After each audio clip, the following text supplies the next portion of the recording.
A saúde mental hoje nos preocupa talvez mais do que em muitos momentos da história.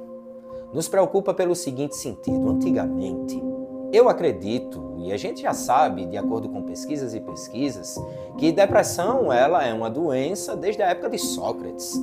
Sócrates falava de depressão. E a depressão ela não é uma doença nova, mas hoje, ao que nos parece, a depressão ela tem dado um pouco mais de trabalho do que em qualquer outro momento da história. Talvez pela série de informações que a gente precisa conviver hoje.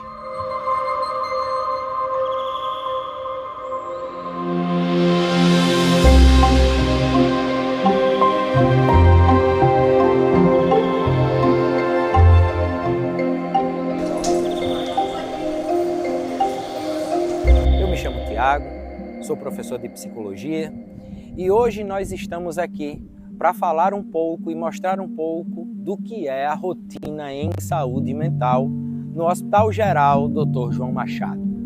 Mas esta história, ela não se inicia aqui. Ela se inicia basicamente aqui no Rio Grande do Norte, lá no finalzinho, no meio para o finalzinho do século XIX. Lá nessa época, mais ou menos 1850, 1860, a saúde mental ela não era tratada como é tratada hoje em dia, como acontece aqui no hospital. Vamos imaginar a seguinte cena, que logo no início, as pessoas consideradas ou chamadas de loucas, elas recebiam um outro tipo de tratamento. Esse tratamento tinha muito mais a ver com o castigo, com a dor, muito mais do que com a necessidade de tratar e recuperar essas pessoas. Logo no início, aqui em Natal, nós convivíamos com a seguinte cena: casos de sífilis, casos de varíola, casos de lepra, aos montes, dizimando a população. Sendo que esse não era um problema apenas aqui de Natal, a capital do Rio Grande do Norte. Ele era um problema que estava acontecendo no Brasil inteiro. O número dessas pessoas doentes só aumentava aos montes e não se sabia muito bem como tratar essas pessoas. Paralelamente a isto, as pessoas que tinham algum tipo de problema mental, elas eram excluídas do meio social, tal como as pessoas que tinham a hanseníase, conhecido como lepra ou como bexiga. Essas pessoas elas precisavam ficar completamente afastadas de todos os outros, porque se entendia que estas pessoas elas atrapalhavam o convívio social muito mais do que ajudavam.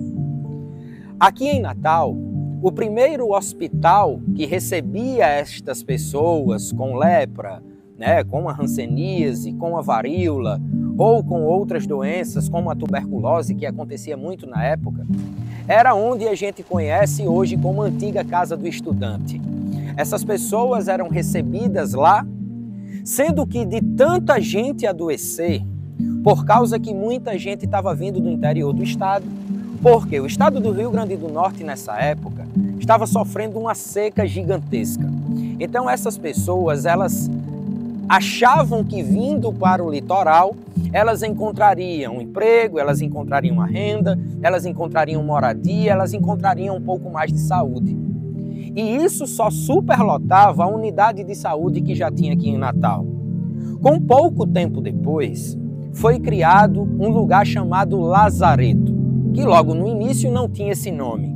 Esse Lazareto, ele fica ali no que hoje a gente conhece como Centro de Especialidades do Alecrim, pouco depois do Cemitério do Alecrim. Por quê? Porque era um lugar distante, então essa construção, que na época uma construção imponente, era para receber os pacientes com hanseníase, ou o que eram chamados na época de leprosos.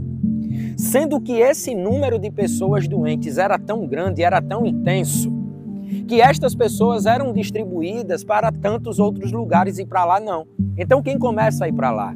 Principalmente pessoas em situação de rua e os ditos ou conhecidos como os doentes mentais ou loucos. E eles super encheram esse lugar. Então o lugar que tinha sido criado o Lazareto da Caridade ou o Lazareto da Piedade de Natal, como ficou conhecido na época, começa a guardar este público, essa quantidade gigantesca de pessoas que não eram aceitas nos outros lugares. E tem uma coisa em mente: essas pessoas que tinham problemas mentais, quando tinham e moravam com alguém de uma família rica, elas ficavam em uma casinha distante, a família rica construía um espaço lá na residência que era destinado a essas pessoas, sendo que a grande maioria eram pessoas pobres. Então elas iam ficar em situação de rua, ficavam perambulando pelas ruas de Natal e na época foi delegado ao chefe de polícia que recolhesse todas essas pessoas da capital de Natal e basicamente despejassem nesse lugar.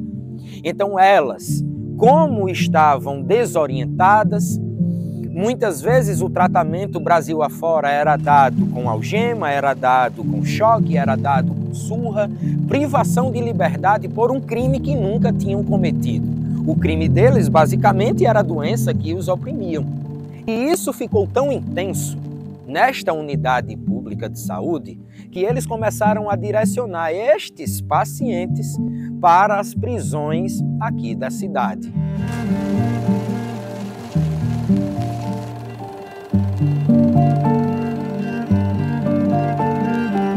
Lá essas pessoas, elas precisavam ficar amarradas, porque literalmente elas não ficavam quietas. Imagina só a gente quando tem uma conta para pagar, a gente fica rodando de um lado para o outro dentro de casa. Imagine essa pessoa que tem o distúrbio, que tem a disfunção. Então, literalmente, ela ficava dentro dos espaços, batendo cabeça em parede, elas ficavam completamente inquietas. Então, na maioria das vezes, elas precisavam ficar amarradas. Elas ficavam agressivas porque estavam amarradas, elas não eram naturalmente agressivas. Elas ficavam porque elas não queriam ficar naquela circunstância. Ninguém quer ficar amarrado. E como eles não entendiam, não sabiam como trabalhar, iam bater nessa pessoa. Daí o todo castigo para doido é pouco, porque ela apanhava e ela não ficava quieta. Porque ela perdia o senso. Ela não tem o senso que a pessoa dita normal tem. Então, quanto mais ela apanhava, mais ela agitava. Então, as técnicas elas foram evoluindo, se assim a gente pode dizer, evoluindo a um ponto naquele momento que era tipo assim: tinha uma pessoa que ela tinha um tique no olho, ou ela tinha um tique no braço, ela se mexia de uma forma estranha. Então, os médicos daquela época, que eram chamados de alienistas, porque os pacientes eram chamados de alienados mentais, e esses médicos faziam uma espécie de congresso, chamavam muitos médicos, botavam esse paciente numa maca, aí diziam assim: ó, vamos tentar tirar aquele problema que ele tem no braço, aquele tique, ou então vamos tentar tirar essa agressividade que ele tem. Então eles faziam, dentre tantos procedimentos, um deles era chamado de lobotomia. O que danado era a lobotomia? Eles abriam a cabeça da pessoa e eles tiravam uma parte do cérebro. Para quê? Porque eles acreditavam que quando eles tirassem uma parte do cérebro, a pessoa ia parar com aquele comportamento que eles achavam que era o comportamento do louco. E literalmente a pessoa parava o comportamento, mas não parava só o comportamento. A visão também parava, a fala também parava, a pessoa não andava mais e a grande maioria morria. E muitos psiquiatras naquela época, muitos médicos naquela época começaram a notar que o caminho que se deveria percorrer não era aquele caminho. Eram outros caminhos, haveria ou deveria haver outras formas de se trabalhar com esse público. Então, para você ver, eu estou falando aqui da década de 30. E hoje, óbvio que procedimentos como esse, de abrir a cabeça de uma pessoa, procedimentos como eles faziam, que era o eletrochoque, eles amarravam a pessoa inteira e eletrocutavam essa pessoa para ver se ela ficava normal. É como se eles quisessem dar um reset num computador, ou então um reset numa placa de uma televisão. Uma outra forma que eles faziam, colocavam dentro de uma banheira, colocavam os eletrodos dentro da banheira e começava a dar choque na pessoa. Muitos deles até morrer. E na cabeça deles era tipo assim: não, quando essa pessoa sair daí, ela vai sair normal. O que pra gente hoje parece absurdo, estranho, naquela época era uma coisa normal. E hoje tem muitas coisas que a gente acha normal, mas daqui a algum tempo eu acredito que a gente vai achar absurdo, a gente vai achar estranho. Como, por exemplo, você pegar uma pessoa que tem um transtorno mental e uma pessoa que tem depressão, por exemplo, né? E você olhar para ela e dizer bem assim, você tem falta de Deus, se você quisesse se matar, você já tinha se matado. Porque parece que essa pessoa que diz isso está querendo dar um choque de realidade na outra, para tipo assim, menino, tu não tem nenhum câncer, tu não tem nenhum problema, deixa de besteira, vai ocupar essa cabeça. Porque na cabeça de quem está dizendo isso, ela está prestando um bom serviço, ela está dando um bom atendimento. Então é exatamente isso que a gente precisa se ater.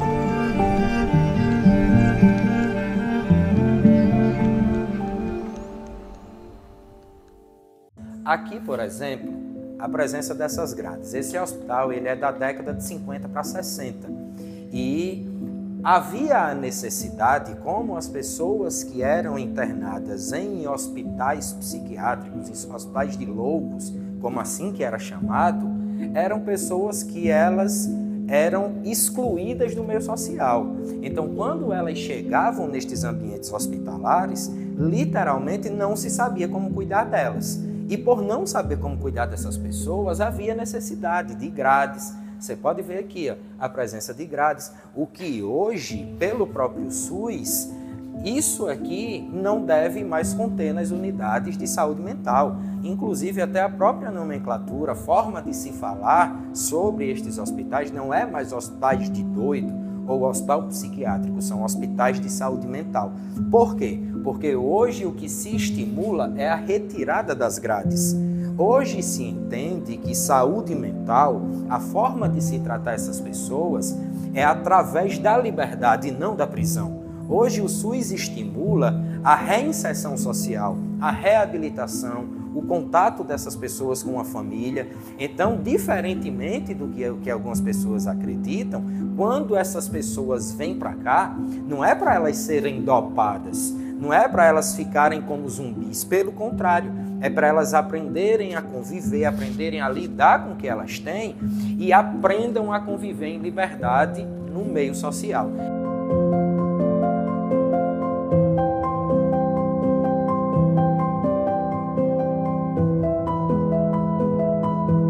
Ele é um menino especial, já vem em tratamento já desde os 6 anos e ele tem esquizofrenia, tem transtorno de conduta, transtorno emocional, TDAH e um possível autismo leve que está sendo investigado ainda. Sim, com 3 anos, 4 anos, eu comecei a observar que ele não gostava de ficar assim em ambiente que tinha muita gente, ele ficava muito nervoso com barulho. Assim, na verdade, na época do São João, né, ele ficava em pânico com os fogos. Isso ele pequenininho? Ele pequenininho. E ele sempre gostava de, assim, ficar tipo nervoso, aí batia a cabeça na parede. A gente tinha que estar sempre pertinho dele, para ele não se machucar, né?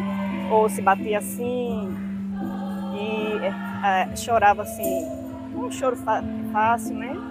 Ficava muito nervoso, assim, não podia chegar a visita, que ele ficava muito nervoso. Aí eu sempre procurei o tratamento quando ele tinha 4 anos, mas só vim conseguir quando ele tinha 6. Então passou 2 anos para conseguir o tratamento. Aí foi quando ele começou a tomar medicação, foi com 6 anos.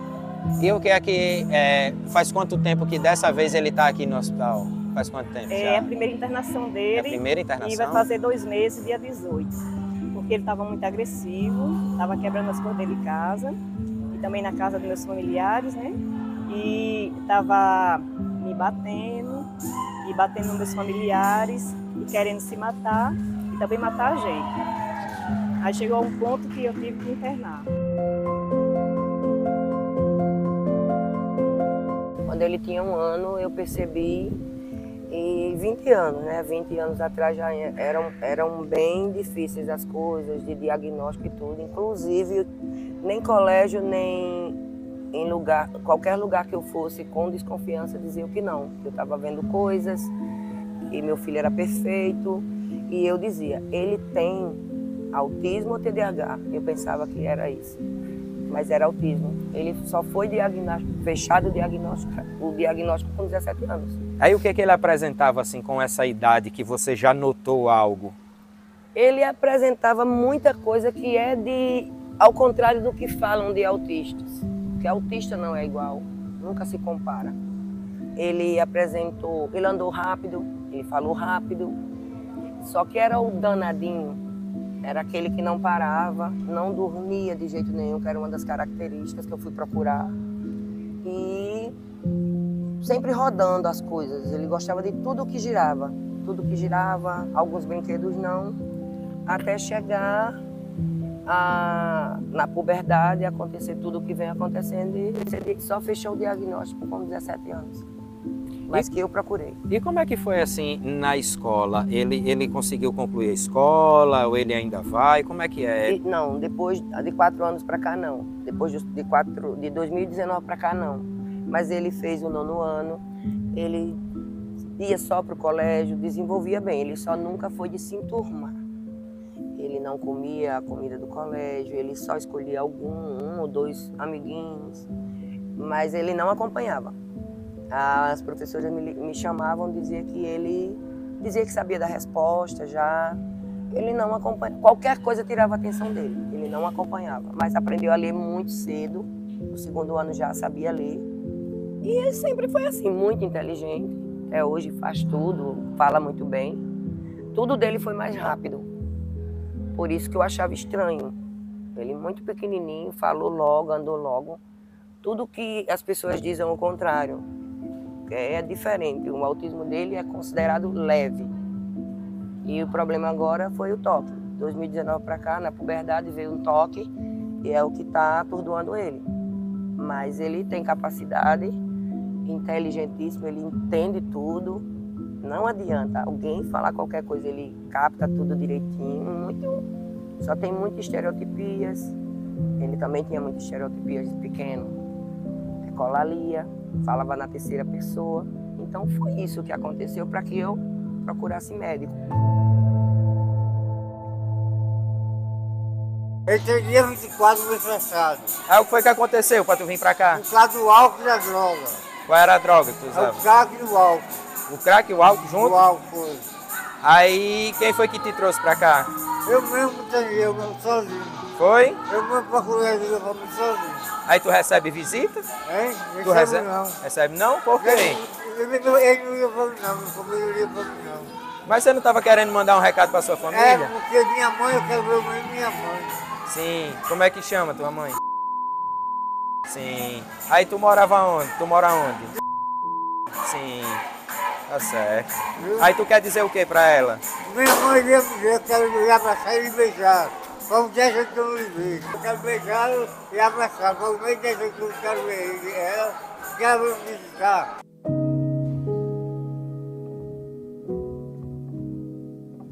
O que foi que aconteceu para que você precisasse ficar aqui internada? Eu tive um aborrecimento em casa, tive uma confusão com minha irmã. Aí eu fui e tomei uns remédios, meus remédios de tratamento, tomei todos. Já tinha acontecido outras tentativas de suicídio, mas de ser internada não. Só essa vez, porque eu entrei em coma induzido. Aí eles disseram que não tinha como mandar para casa, tinha que internar.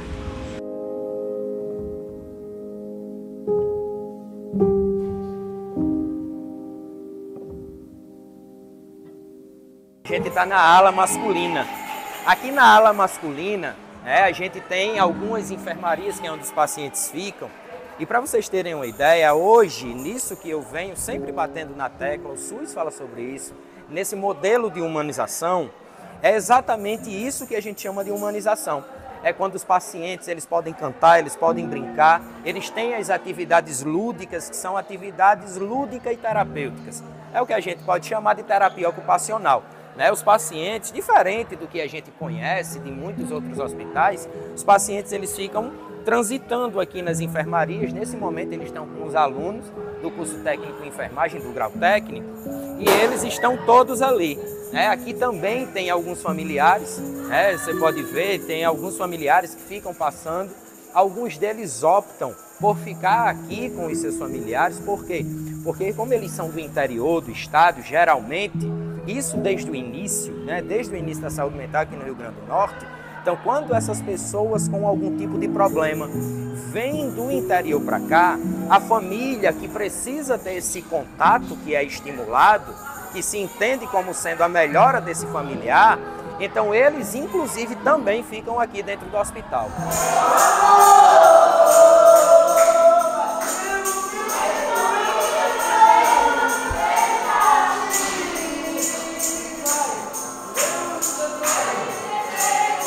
Eu vim muito nervosa, quase não consegui assinar e levei um choque assim porque eu pensei que eu ia ficar numa sala sozinha com ele. Aí quando cheguei tinha 12 homens, né?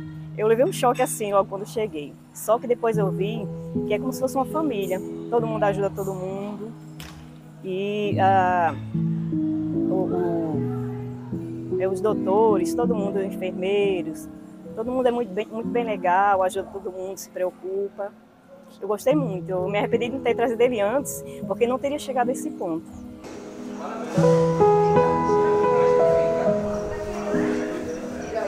Faço rosa de perto. Já que eu não tô com material aqui, é só para desopilar mesmo. Deixa eu montar um aqui mais ou menos para você saber como é. Chega. É, para sobrevivência, que eu tô nessa situação aqui, tenho ajuda. Foi você mesmo que desenvolveu essa ideia? Eu sou artesão, faço vaso de cimento, faço gesso, faço com toalha de gesso, cimento com gesso, com toalha. Eu comecei a cortar e eu reciclo. Naturalmente, né? Quando eu acho uma tábua, qualquer coisa eu levo, né? Garrafa, tudo no meio da rua. Isso aqui é só com isqueiro e tesoura. Que é meu sonho fazer, tipo, ajudar, para ao invés de eles estarem aqui sem fazer nada, aprenderem. Eu quero trabalhar, eu quero montar minha ONG e quero ajudar, eu quero ajudar num hospital como esse a ser como terapia. Queria que eles aprendessem que quando começasse a sair daqui, eles têm algo para ganhar dinheiro. Foi há muito tempo que minha mãe pediu para me trabalhar, né? Vamos trabalhar que você está precisando trabalhar, né? Vai completar 18 anos e me mandou para esse, né? Vamos. Aí, de lá para cá, fui. Já trabalhei em hospital particular, já trabalhei em rede pública sem ser aqui, né? Aí depois foi que eu vim para cá. Uma colega pediu para fazer uma permuta, porque ela queria sair de um lado feminino para ir para o lado que ela trabalhava, que era o masculino. Aí vim, fiz com ela e estou até hoje aqui no lado feminino. 15 anos já. A enfermagem já tinha surgido desde novo. Eu sempre gostei da arte e dessa ciência de cuidar do próximo. Tá? Tanto é que por isso eu fiz concurso paramilitar, só que eu achei que na área militar ainda não alcançava o meu objetivo de cuidar tão bem das pessoas. Foi nessa parte que eu transferi para a enfermagem em si. No curso eu estou já faz 1 ano e 8 meses. Bom, a relação com a enfermagem, no começo eu ainda fiquei em dúvida, não sabia se realmente era isso. A partir do momento que a gente vai avançando, vai tendo novas experiências, como essas, por exemplo, é que a gente vai vendo que está realmente no caminho certo, sabe?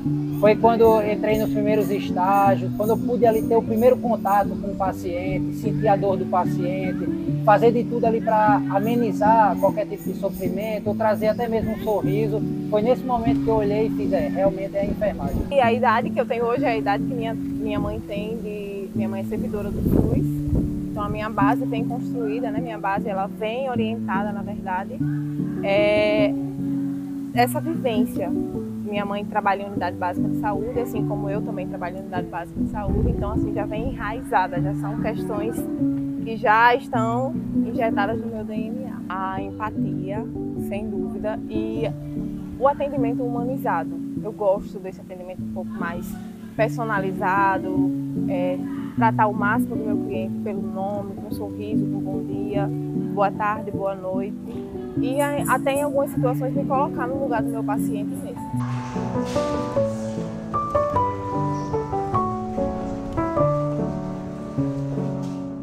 Como elas chegam, elas em surto, muito surtada mesmo, e na medida que elas vão melhorando, quando elas saem do surto, é totalmente outra pessoa. Então você vai acompanhando essa melhora dela. Melhora dela. E como pessoa, como é que isso te alegra? O que é que você sente? É muito, como é que se diz? É muito gratificante. É muito emocionante. Você vê aquela pessoa chegar de um jeito e sair muito melhorada, é muito bom,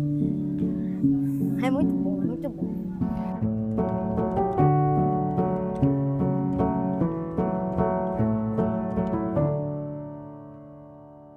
Primeira coisa que eu oriento, eu peço para mães, profissionais, seja quem quer que seja, empatia, respeito. Eu acredito que um hospital psiquiátrico, uma UPA, seja lá onde for, eles têm que ter pelo menos, se não sabe, pergunta. É muito mais bonito um profissional perguntar a uma família ou uma mãe sobre aquele paciente que está chegando ali, ou ele julgar, bater, agredir verbalmente e até com agressão física e achar que a gente não cria direito, que é falta de educação, que é mal criado, que é mimado, e não é. Não é. A gente vive uma batalha, a gente está mais doente do que eles, a gente sofre mais que eles, mas a gente batalha. E eu sou a mãe leoa, eu vou até o fim. O que eu peço é que eles tenham capacitismo, deve aparecer um curso, algo que eles aprendam que no mundo não só tem esquizofrênico, não só tem bipolar, não só tem borderline, existem muitos autistas. E agora em 2023 é que está as causas maiores, tudo acontecendo em prol deles, e eu espero que tenha. As equipes de saúde, infelizmente, em boa parte delas, não estão habituadas a receber essas pessoas. Talvez por falta de treinamento em algumas vezes, às vezes por falta de paciência, por falta de estrutura também, pode ser um dos motivos. Mas também tem a questão de que o próprio profissional também passa por problemas. A gente viu aí já inúmeros casos de pessoas que atritavam com o paciente. Porque imagina só você está vendendo alguma coisa na rua e a pessoa olha para você e diz assim: o seu produto é ruim. Óbvio que você não acredita que seu produto é ruim, você vai se chatear com essa pessoa. E quando você está numa unidade de saúde, que chega esse paciente, primeiro que ele não consegue, em sua boa parte, ele não consegue acreditar que ele precisa estar ali.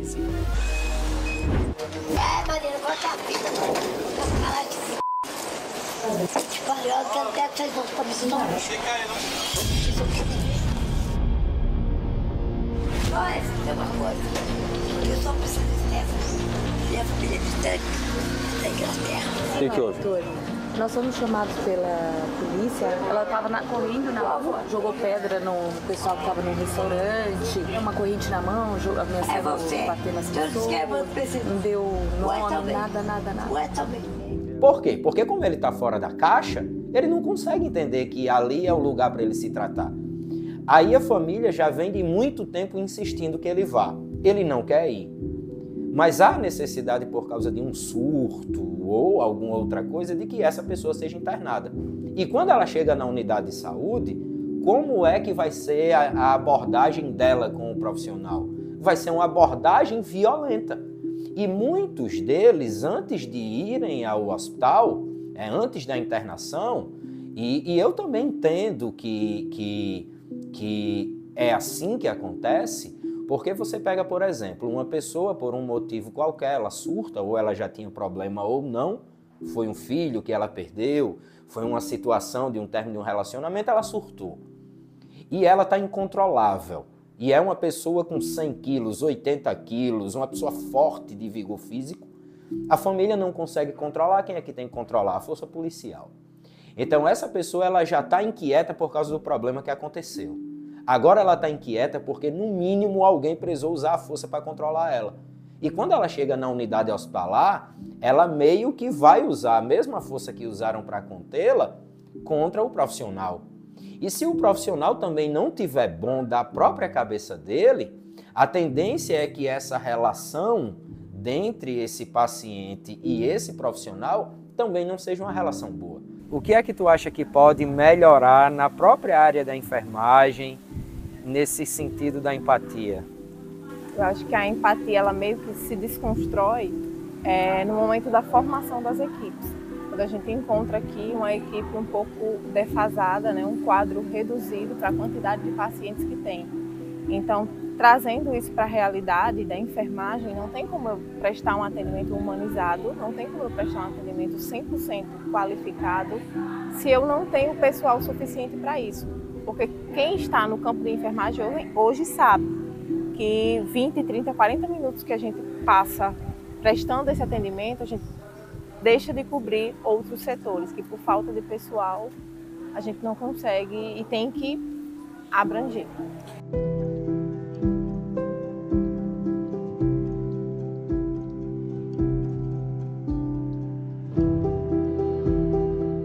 Eu consigo problematizar, talvez esse seja o momento e o espaço, eu consigo problematizar que a psiquiatria, ela sofreu evoluções significativas, foram muito boas.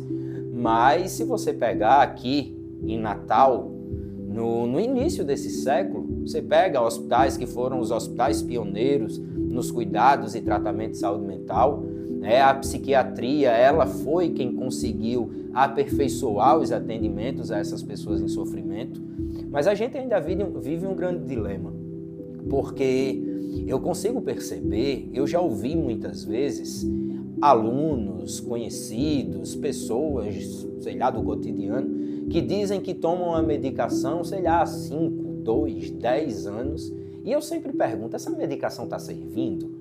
Porque como é que alguém toma uma medicação há tanto tempo e continua sentindo a mesma coisa? Não seria a lógica tentar mudar a intervenção que está sendo feita? É um questionamento, isso não é uma afirmação, é uma pergunta que eu tenho. Então, a gente hoje consegue entender que os mecanismos de tratamento, eles óbvio que compreendem a medicação, a necessidade da medicação, mas eles também compreendem outras coisas, talvez até mais simples e eficazes do que a própria medicação, como uma volta na praia. Uma volta na praia às 6 horas da manhã, às 6 horas da manhã produz endorfina, produz vitaminas que são essenciais ao bom funcionamento cerebral.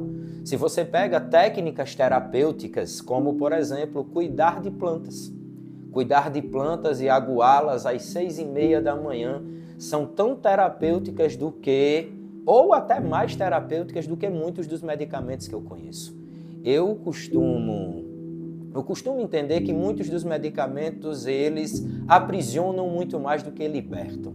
Talvez libertar alguém é proporcionar a essa pessoa uma autonomia, de que ela precise de recursos do cotidiano dela, como, por exemplo, sorrir para um colega que ela já tem, conversar com um parente que já é dela, muito mais do que o implemento de determinados mecanismos que deixam essa pessoa entorpecida. Então, muitas vezes, essa pessoa acha que ela está com um problema controlado e ela não está. Por quê? Porque, em muitos dos casos, a medicação só faz entorpecer, ela fica fora, ela fica quieta porque tem algo ali virtualmente controlando ela. Então, querendo ou não, não parece que essa pessoa está totalmente curada. Mas aí a gente tem um outro problema, porque hoje as pessoas, elas não querem se curar, elas querem ser curadas, elas não querem se tratar, elas querem serem tratadas. E uma coisa que a saúde precisa entender, e o próprio SUS já tem políticas de trabalho e atuação nesse sentido, é que essa emancipação, ela precisa começar com o próprio entendimento do indivíduo. Ele entende a necessidade que precisa do tratamento e ele também entende que o tratamento, por vezes, é muito mais simples.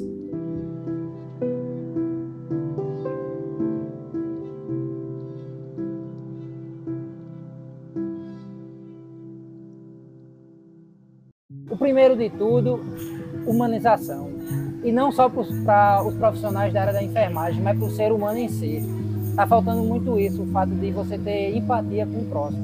É se colocar no lugar do próximo, não só em relação a um fato profissional, mas a gente como ser humano. Sabe? Então, o conselho que eu dou aos futuros técnicos, estudantes, profissionais em si, é: façam literalmente porque vocês gostam e façam o que vocês gostam.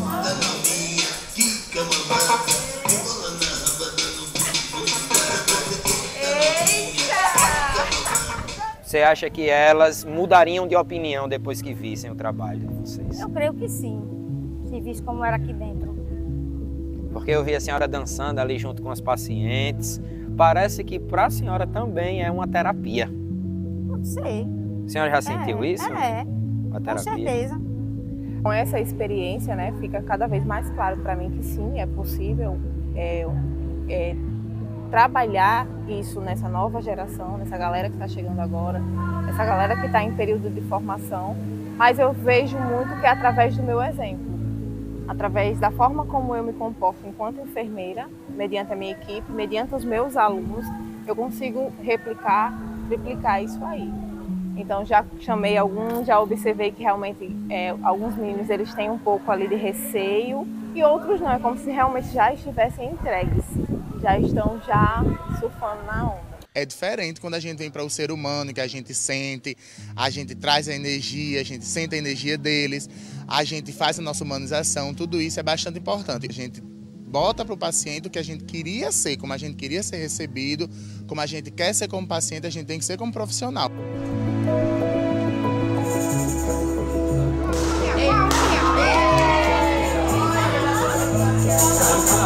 Esse aqui é o quê? O coração fechado?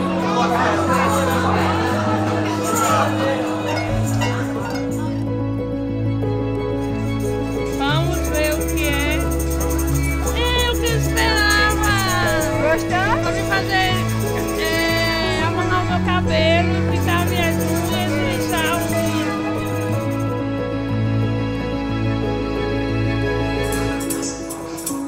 o amor, amo você.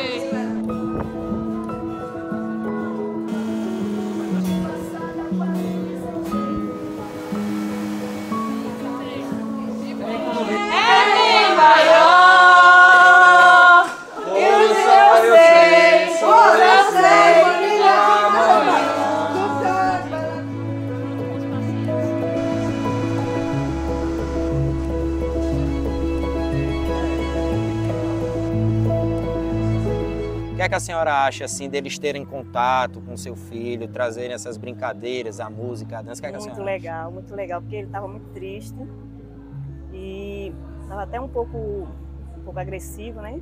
Mas eu estou vendo que ele já está bem animado, já se acalmou. Também tem outro menino autista na sala que eu estou, que estou vendo que ele está bem animado. Ele estava quase querendo entrar numa crise, né? Mas ele melhorou bastante, é muito, muito legal.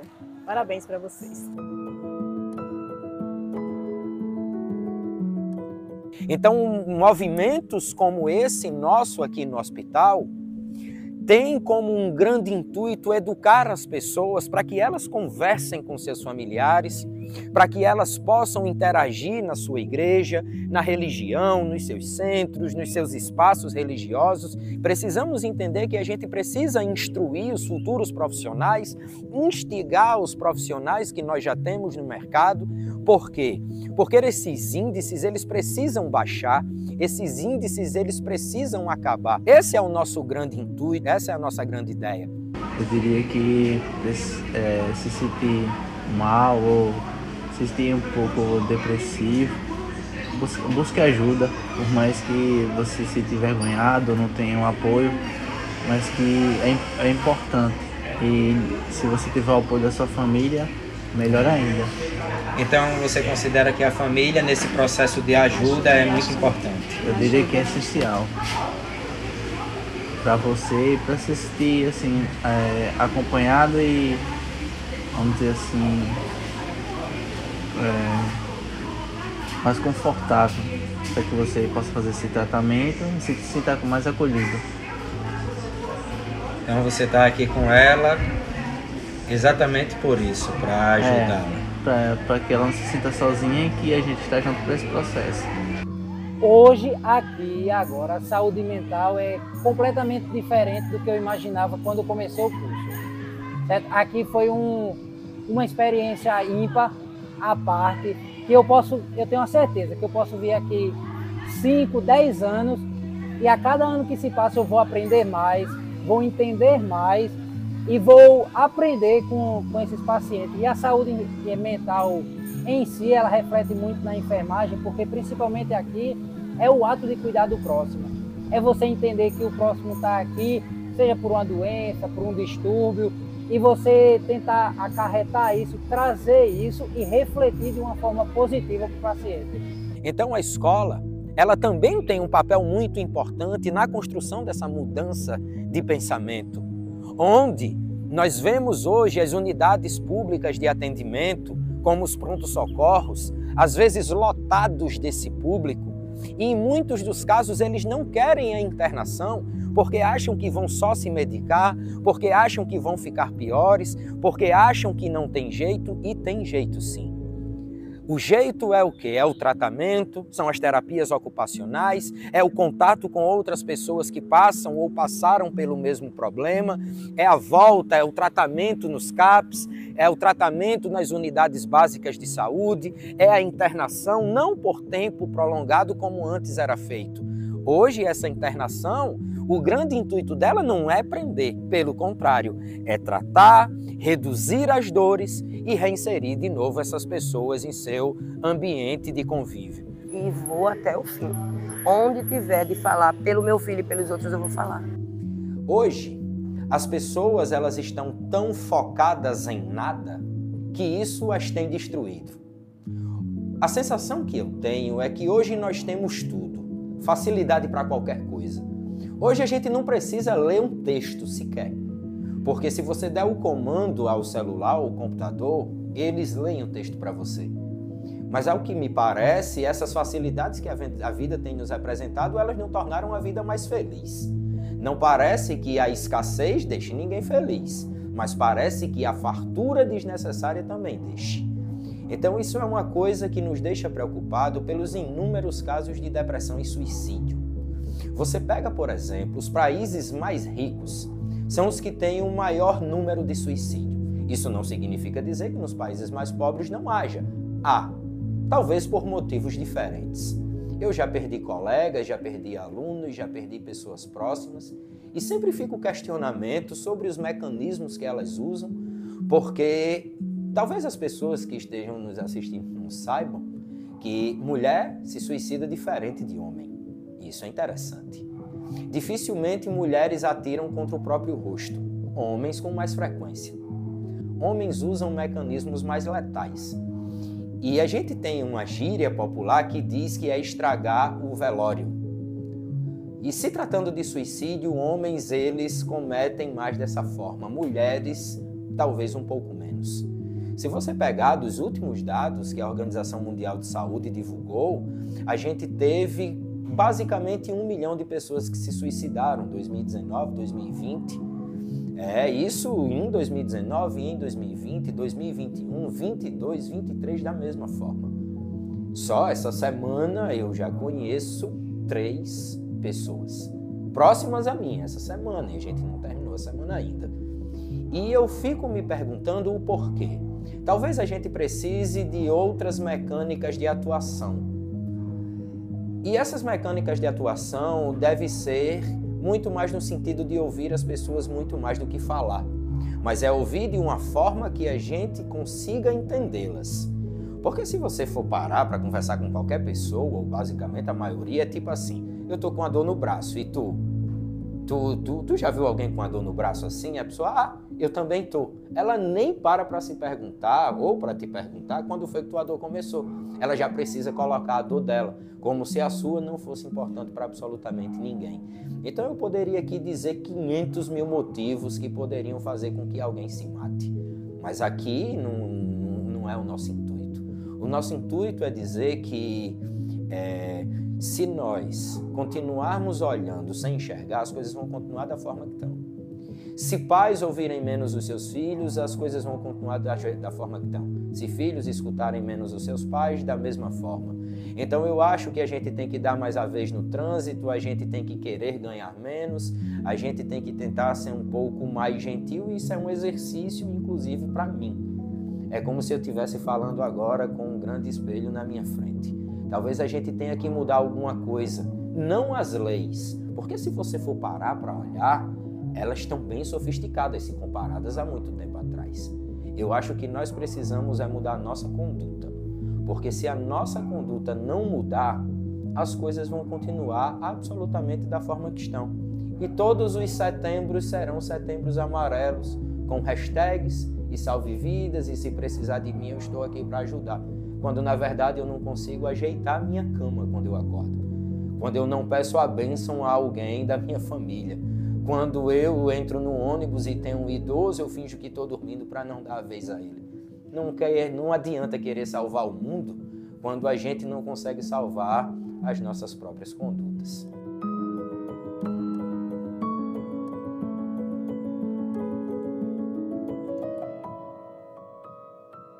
Então a minha grande orientação é que ações e movimentos como esse, eles não fiquem apenas no setembro, como se apenas no setembro amarelo as pessoas sentissem depressão, sentissem angústia, tivessem ataques de pânico ou tentassem a autolesão. Isso acontece todos os dias, o tempo todo, em todos os lugares. Então o setembro amarelo, ele também tem que ser o janeiro amarelo, o fevereiro amarelo, o dezembro amarelo, na nossa casa. Não apenas a cor como uma representatividade, mas a ação como uma prática efetiva da mudança de um pensamento, de que a gente possa escutar os nossos filhos, possa escutar os nossos parentes, no geral os nossos amigos, para que isso não nos pegue de surpresa no futuro. A gente deve ter esse entendimento na escola onde a gente está estudando, no trabalho onde a gente está todos os dias, com quem dorme com a gente, com quem não dorme, na rua, em todos os lugares. Porque infelizmente esse problema ele acontece dos maiores níveis sociais aos menores níveis sociais. Ele não escolhe classe, ele não escolhe cor, ele não escolhe religião. Então nós precisamos sim tirar estas nossas ideias da cabeça e transformá-las em prática. Então, esta prática é menos palavras e mais ações. E é por isso que a gente está aqui. Um grande abraço para vocês e que o Setembro Amarelo e que a prevenção do suicídio e que o combate à prevenção se dê todos os dias da nossa vida, dentro da gente, em todos os espaços que a gente tiver. Um grande abraço. Que o cuidado e a empatia não fiquem só no mês de setembro, mas em todos os meses da nossa vida, porque o amor, ele constrói.